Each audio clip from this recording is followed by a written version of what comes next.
మనం ఎందుకు పోల్చుకుని బాధపడతాం? నిజంగా ఇది ఒక చిన్న అలవాటు కాదు, ఇది మన జీవితాన్ని నెమ్మదిగా ఖాళీ చేసే పెద్ద ఉచ్చు. చాలా మంది జీవితంలో అసలు బాధ ఏమిటంటే తమ జీవితంలో ఏమీ లేదు అనిపించడం కాదు, ఇతరుల జీవితంలో చాలా ఉంది అనిపించడం.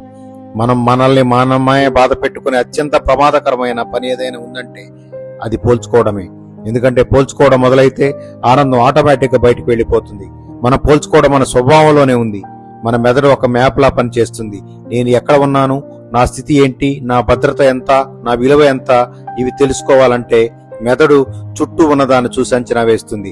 చిన్నప్పటి నుంచి మనకు పోలిక నేర్పిస్తారు. మార్కులు ఎక్కువ వస్తే గొప్ప, తక్కువ వస్తే తక్కువ, ఒకడు ఫస్ట్ ర్యాంక్, మరొకడు యావరేజ్, ఒకడు స్మార్ట్, మరొకడు బోర్. ఇలా మన విలువను మనలో కాకుండా బయట కొలతల్లో పెట్టేశారు. అందుకే మనకి బతకడం కూడా ఒక రేసులా అనిపిస్తుంది. మన జీవితంలో పోలిక మొదలయ్యేది మన చిన్ననాటి నుంచే.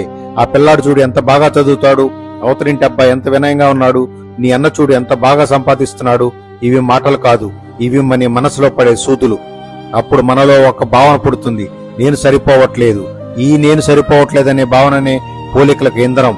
మీరు జీవితంలో ఎవరితోనూ పోల్చుకోకుండా ఉండాలంటే ముందు మీకు మీ మీద నమ్మకం ఉండాలి. కానీ మనలో చాలా మందికి చిన్నప్పటి నుంచి ఆ నమ్మకాన్ని పెంచలేదు, నెమ్మదిగా తగ్గించారు. పోల్చుకొని బాధపడటం వెనక మొదటి కారణం మనం మన జీవితాన్ని మన కళ్ళతో కాదు, ఇతరుల కళ్ళతో చూడటం. మనకెంత ఉందో కాదు, వాళ్ళ దగ్గర ఎంత ఉందో చూసి మనం విలువ నిర్ణయించుకుంటాం. ఉదాహరణకి మీకు ఒక మంచి కుటుంబం ఉండొచ్చు, ఆరోగ్యం ఉండొచ్చు, శాంతి ఉండొచ్చు. కానీ మీ ఫ్రెండ్ దగ్గర పెద్ద కారు ఉంది అంటే మీ మనసులో నేను ఇంకా తక్కువ అనే భావన వస్తుంది. ఇది వాస్తవం కాదు, ఒక భ్రమ. ఎందుకంటే మీరు మీ జీవితాన్ని కాదు, వేరే వాళ్ళ జీవితాన్ని స్టాండర్డ్ చేసుకుంటున్నారు. ఇంకో కారణం మనకు కృతజ్ఞత తగ్గిపోవడం. నిజంగా మనం ఎక్కువగా పోల్చుకునే రోజుల్లో మన దగ్గర ఉన్నదాన్ని చూడటం. మన దగ్గర ఉన్నది సాధారణంగా అనిపిస్తుంది, ఇతరుల దగ్గర ఉన్నది ప్రత్యేకంగా కనిపిస్తుంది. మన కళ్ళకి మన ఇంటి ఆనందం చిన్నది, వాళ్ళ ఇంటి వైభవం పెద్దది. ఇది మన మనసు చేసే ఆట. ఎందుకంటే మనం ఎదురు కొత్తదనాన్ని, మెరుపును, హైలైట్ ను ఎక్కువగా గమనిస్తుంది. మనకు ఉన్నది రోజు కనిపిస్తుంటుంది కాబట్టి దాని విలువ తగ్గుతుంది. కానీ దూరంగా ఉన్నది కలలా అనిపిస్తుంది. మనం పోల్చుకుని బాధపడే ఇంకో పెద్ద కారణం, మనం పోల్చుకునేది మన లోపల ఉన్న బ్యాడ్ డేస్ ను వాళ్ళు బయట కనిపించే గుడ్ డేస్ తో. ఇది అసలు అన్యాయం. ఎందుకంటే మన జీవితంలోని మొత్తం రియాలిటీ తెలుసు. మన బాధ, మన టెన్షన్, మన అప్పులు, మన కుటుంబ సమస్యలు, మన అశాంతి, ఇవన్నీ మనకు తెలుసు. కానీ వాళ్ళ జీవితాన్ని మనం చూసేది కేవలం వాళ్ళు చూపే భాగం మాత్రమే. వాళ్ళ ఫోటోలో నవ్వు ఉంటుంది, కానీ వాళ్ళ రాత్రి కన్నీరు మనకు కనిపించదు.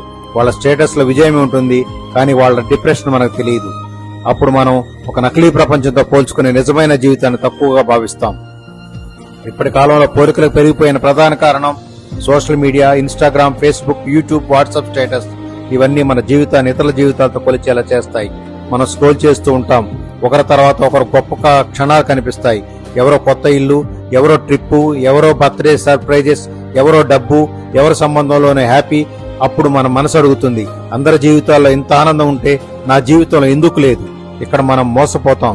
ఎందుకంటే సోషల్ మీడియా జీవితం కాదు, హైలైట్స్. కానీ మనం దాన్ని నిజం అనుకుంటాం. పోల్చుకోవడం వెనక ఇంకో కారణం మనకున్న లోపల అసంతృప్తి. మీ జీవితంలో మీకు దిశ ఉంటే, మీ లక్ష్యం స్పష్టంగా ఉంటే, మీరెవరో మీకు తెలిసి ఉంటే మీరు పోల్చుకోవడం తగ్గిపోతుంది. కానీ మనలో చాలా మందికి మనం ఎవరో తెలియదు, మనకేం కావాలో తెలియదు, మనం బలం ఏమిటో తెలియదు, మన జీవితానికి అర్థం ఏమిటో తెలియదు. అప్పుడు మనం బయట వాళ్ళని చూసి ఒకటి ఫిక్స్ చేసుకుంటాం, అదే జీవితం అని. ఇది ప్రమాదం. ఎందుకంటే వాళ్ళు జీవితం వాళ్ళది, మీ జీవితం మీది. వాళ్ళ జీవితం మోడల్ కాదు. మనం పోల్చుకొని బాధపడే మరో కారణం మనలో ఉన్న తక్కువతనం భావన. ఇది నిశ్శబ్ద విషం. ఎవరో మిమ్మల్ని తక్కువ చేశారో, లేదా మీరే మిమ్మల్ని తక్కువ చేసుకుంటున్నారో ఈ భావన ఉంటే పోలికలు తారాస్థాయికి వెళ్లిపోతాయి. మీరు ఎంత సంపాదించినా సరిపోదు, ఎంత సంపాదించినా తక్కువే అనిపిస్తుంది. ఎంత మనిషిగా ఉన్నా ఇంకెవరో బెటర్ అనే మనసు అంటుంది. ఎందుకంటే పోలికకు ఎండ ఉండదు, ఇది ఒక అంతులేని కుబుసం. ఇప్పుడు నిజంగా ఒక ప్రశ్న, పోల్చుకోవడం వల్ల మనకేం దొరుకుతుంది? కొంచెం కూడా శాంతి దొరకదు. పోల్చుకోవడం వల్ల మనకు దొరికేది రెండు మాత్రమే, ఒకటి అసూయ, రెండవది నిరాశ. అసూయ అంటే వాళ్ళను చూసి మనలో మండటం, నిరాశ అంటే మనల్ని చూసి మనలో కుంగిపోవటం. ఈ రెండూ మన జీవితాన్ని తినేస్తాయి, మన ఆనందాన్ని తినేస్తాయి, మన సంబంధాలు చెడగొడతాయి, మన శక్తిని తక్కువ చేస్తాయి, మన సెల్ఫ్ కాన్ఫిడెన్స్ నాశనం చేస్తాయి. ఇప్పుడు అసలు సత్యం ఏమిటంటే ప్రతి ఒక్కరి జీవితానికి ఒక టైం లైన్ ఉంటుంది. ఒకరిది ఎర్లీ సక్సెస్, ఇంకొకరిది లేట్ సక్సెస్. ఒకరు 25కి సెటిల్ అవుతారు, ఇంకొకరు 40కి పీక్ అవుతారు. ఒకరికి చిన్నప్పటి నుంచి సపోర్ట్ ఉంటుంది, ఇంకొకరికి శూన్యం. ఒకరిది బలమైన నేపథ్యం, ఇంకొకరిది కష్టాల పాఠశాల. కానీ మనం మొత్తం పిక్చర్ చూడకుండా వాళ్ళ ఫలితాన్ని మాత్రమే చూస్తాం. ఇది మన బాధకు ప్రధాన కారణం. నిజంగా పోలికను ఆపాలంటే మనం విషయం గుర్తు పెట్టుకోవాలి. మనం ఎవరితోనూ పోటీ పడాల్సిన అవసరం లేదు. మనం నిజమైన పోటీ మనతోనే. నిన్నటి మనతో, గత ఏడాది మనతో, గతంలో చేసిన తప్పులతో. మనం నిన్నటితో పోల్చుకుంటే ఎదుగుదల కనిపిస్తుంది. మనం ఇతరులతో పోల్చుకుంటే ఎప్పుడూ లోటే కనిపిస్తుంది. ఎందుకంటే మన మెదడు ఎప్పుడూ మనకన్నా ముందున్న వాళ్ళనే చూపిస్తుంది, మనకు వెనకున్న వాళ్ళను చూపించదు. ఇంకో గొప్ప విషయం, మీరు పోల్చుకుంటే మీరు జీవితాన్ని కోల్పోతారు.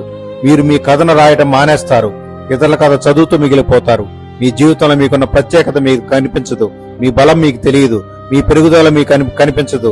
మీ విజయాన్ని చిన్నవిగా అనిపిస్తాయి, కానీ నిజానికి అవే మీ జీవితానికి పెద్దవి కావచ్చు. కాబట్టి పోల్చుకోవడం మానేయండి అనడం సులభం, కానీ చేయడం కష్టం. అందుకే మీరు చేయాల్సింది ఒక చిన్న మార్పు.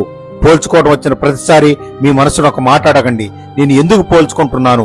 నాకేం లోటు అనిపిస్తుంది? నాకు నిజంగా కావాల్సింది ఏమిటి? ఆ సమాధానం దొరికితే మీకు అర్థమవుతుంది, మీ బాధ వాళ్ళ వల్ల కాదు, మీలోని తృప్తి లేకపోవటం వల్ల. చివరగా ఒక మాట, మీరెవరో మీరు గుర్తు పెట్టుకోండి. మీ ప్రయాణం మీద మీరు గర్వపడండి. ఇతరుల జీవితాన్ని చూసి మీ జీవితాన్ని తక్కువ అనుకోవద్దు. వాళ్ళ కాంతి వాళ్ళది, మీ కాంతి మీది. పోలిక గుచ్చు, దాని నుంచి బయటపడితేనే నిజమైన జీవితం మొదలవుతుంది. మీరు బ్రతుకున్నారు, కానీ పోలికలతో చిక్కుంటే జీవించడం మానేస్తారు. మీ జీవితాన్ని మీరు ప్రేమించడం నేర్చుకోండి. అదే నిజమైనటువంటి స్వేచ్ఛ.